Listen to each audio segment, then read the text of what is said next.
یو لرې کلی په څنډه کې یو ړوند سړی اوسېده. دا سړی له ماشومتوبه سترګې نه لرلې، خو الله تعالی ورته یو داسې زړه ورکړی و چې په رڼا نه بلکې په هس ویني.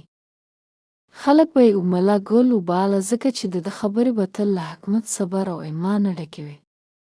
که څوک به کومه ستونزه لرله، ملا ګل ته به ورغلل او هغه به د زړه له کومې مشوره ورکړه، لکه هغه چې دنیا په خپله ویني. ملا ګل به هر سهار له خپل کور نه راوتی، یوه لرګي به یې په لاس کې نیولی و او ګام په ګام به یې د کلي لاره طی کوله تر هغه ځایه چې د جومات تر سیوري لاندې یوه ډبرینه چوکۍ وه. هلته به ناست و، خلک به راتلل او د ده له خبرو به ډاډ اخیست. خو یوه ورځ یو پردی سړی کلي ته راغی. دا سړی ډېر خاموش و، مخ یې له دوړو پټ، جامې چاک او له سترګو یو عجیبه درد ښکارېده. څوک نه پوهېدل دا څوک دی، له کوم ځای نه راغلی او ولې دلته راغلی. نوم یې هم څوک نه پوهېدل، ځکه چې ډېر کم به یې خبرې کولې. خلکو ورته د ناشنا و نوم ورکړ. ناشنا به د ورځې له خلکو ځان پټ ساته، خو د شپې به د جومات خواته ګرځېده، لکه چې څوک یې لټوي.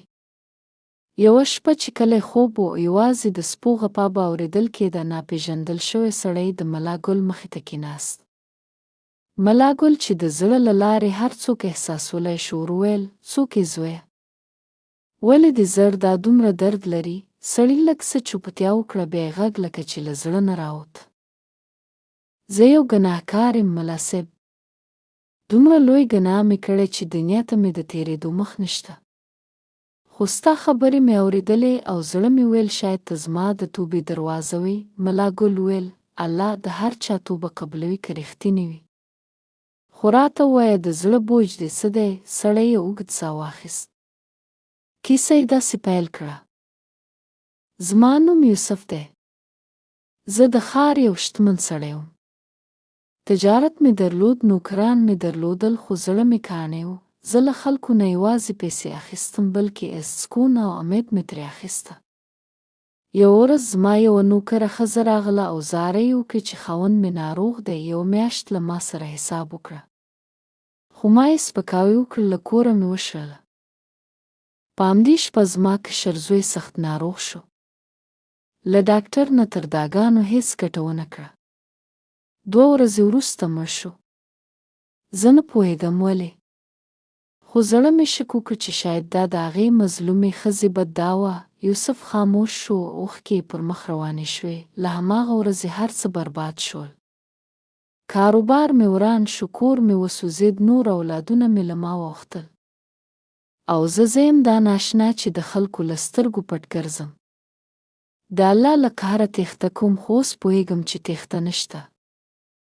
ملا ګل ورته ور وویل: زویه ته د الله له عدالت نه منندوی اوسه، ځکه چې که هغه دې ژر نه سزا ورکړې وای ته به لا هم په غرور کې ژوند کوه. خو اوس چې ژاړې دا ستا د توبې لومړۍ نښه ده. ته بنده یې او بنده باید پر خپل رب باور ولري.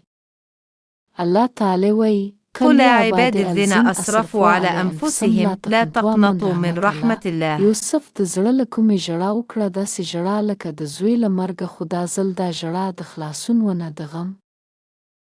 له هماغې شپې وروسته یوسف د کلي خلک خدمتول پیل کړل. د چا کور به وران و، دی به جوړاوه، د چا ماشوم ناروغ و، دی به ډاکټر ته رسول، او د هر چا د دا نه مخکې به ویل: الله مو وبخي. کلونه تیر شول، ملا ګل وفات شو، خو د چوکۍ خالي پاتې نه شوه. یوسف به همغه چوکۍ ته ناست و، سترګې وې، خو نظر یې هماغسې د زړه و لکه د ملا ګل. خلک به ورتلل، مشوره به یې ترې اخیسته، او څوک به نه پوهېدل د هماغه له ناشنا دی چې یو ورځ یې د خپل ظلم له امله توبه کړې وه. خو ده ته دومره بس وه چې هر سهار د لمونځ نه وروسته اسمان ته وګوري او وایي: یا الله، ستا رڼا ما ته سترګو نظر راکړه او زه دې بخښلی یم. شکر دی. که مو دا ویډیو خوښه شوه نو ویډیو لایک، چینل سبسکرایب کړئ منه.